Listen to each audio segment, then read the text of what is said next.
In the heart of the Mediterranean, among 7 hills beside the river Tiber, a city was born that would shape the course of history. Rome, a name that echoes through the ages, began humbly as a cluster of settlements in the 8th century BCE. Legend tells of twin brothers, Romulus and Remus, raised by a she-wolf, who would lay the city's foundation. Whether myth or reality, Rome's origins were steeped in stories of strength, rivalry, and ambition. As centuries passed, Rome grew from a monarchy into a republic, a daring experiment in shared governance. Power shifted into the hands of the Senate, a body of patricians who debated, legislated, and steered the city's destiny. Rome's early challenges were many: rival tribes, Etruscan neighbors, and the looming threat of invasion. Yet, through alliances, cunning, and the disciplined might of their legions, the Romans expanded their reach across the Italian peninsula. By the 3rd century BCE, Rome's ambitions set its gaze beyond Italy. The Punic Wars, a series of grueling contests against the powerful city of Carthage, would define an era. Hannibal, the Carthaginian general, famously led his elephants over the Alps, striking fear into Roman hearts. But after decades of struggle, Rome prevailed, razing Carthage to the ground and establishing itself as the unrivaled power of the Western Mediterranean. Wealth and territory flooded into Rome. Provinces stretched from Hispania in the west to Greece in the east, from the sands of North Africa to the forests of Gaul. But with expansion came new challenges: social unrest, wealth inequality, and the growing influence of powerful generals. The late Republic was a time of turmoil, marked by political corruption, street violence, and the rise of populist leaders who promised to restore the greatness of Rome. Among those who sought to reshape Rome was Julius Caesar, soldier, orator, and reformer. His conquests in Gaul brought him unrivaled fame and loyalty among his troops. Crossing the Rubicon River, Caesar defied the Senate, plunging Rome into civil war.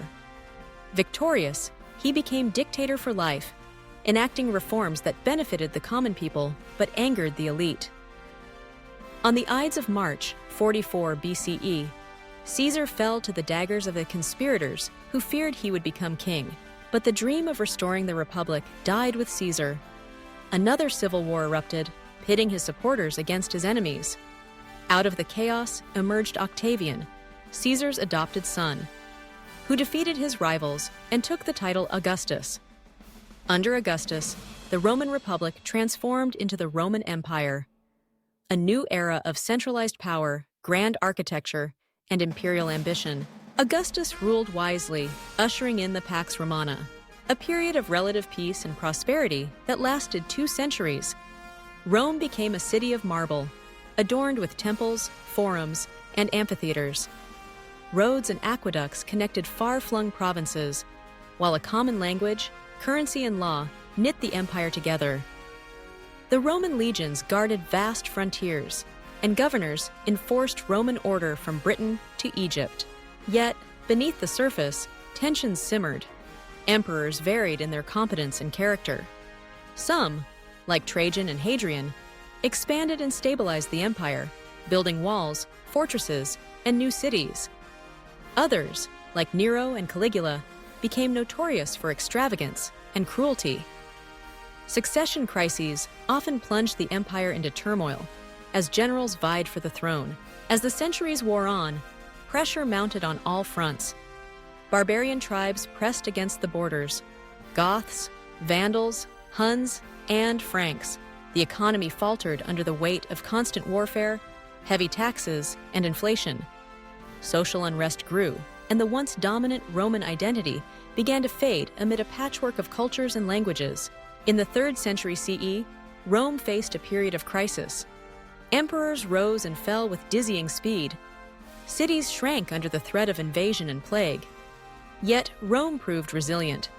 Emperors like Diocletian and Constantine enacted sweeping reforms, dividing the empire in two for more efficient rule, strengthening the army, and, in Constantine's case, embracing Christianity as a unifying faith. The rise of Christianity was a turning point. Once persecuted, Christians became a powerful force within the empire. In 313 CE, The Edict of Milan granted religious tolerance, and by the end of the century, Christianity had become the official religion of Rome. Ancient temples gave way to grand churches, and the cultural landscape of the empire shifted forever. Despite these efforts, the Western Roman Empire continued to weaken. In 410 CE, the unthinkable happened. Rome was sacked by the Visigoths, a shock that reverberated across the world. The empire limped on, but with each passing decade, its authority diminished.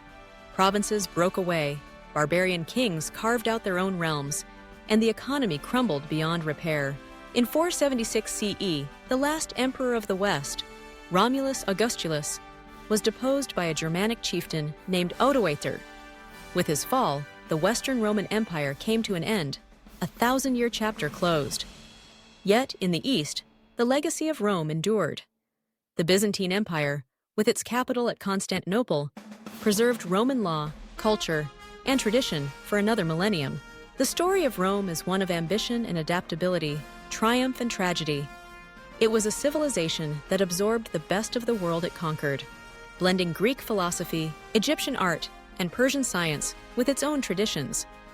Roman engineering, law, and language left an indelible mark on Western civilization, shaping governments, cities, and ideas that persist to this day. The rise and fall of the Roman Empire is not just a tale of emperors and armies. It is the story of a people who dreamed of greatness, who built a city that became an empire, and whose legacy endures in the modern world. From the grandeur of the Colosseum to the words we speak, from the concept of citizenship to the rule of law, the echoes of Rome continue to shape our lives, reminding us that even the mightiest empires are built on the hopes, ambitions, and struggles of those who came before.